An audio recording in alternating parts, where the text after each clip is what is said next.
Ngayon po, pag-aaralan natin ang a at an or tinatawag na indefinite articles. Po ba natin ginagamit ang a kung ang susunod na letter ay consonant? Kailan po ba ang ginagamit ang an kung ang an ay susunod sa letter ay vowel? Meron po ako mga example dito. One, katulad po nito, umbrella. So,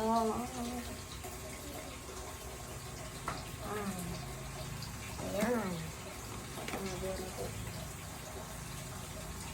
Ayan. Mami. Ang aksyon, nagsisimula sa letter S. And,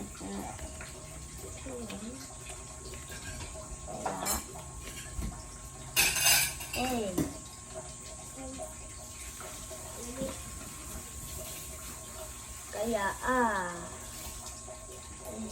saan po tayo sa ad na nagsisimula sa letter A ay bawel. Kaya,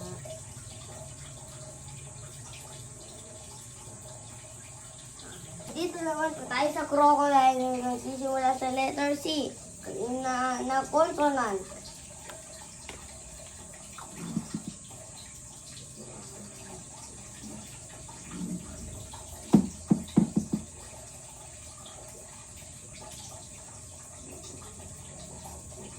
Tayo sa mascot na nagsisimula sa letter M na consonant.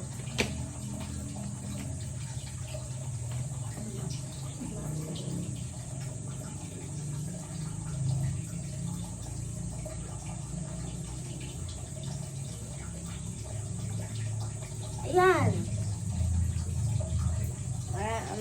Marami pong salamat. Paki-follow po yung page ko. Bye-bye po.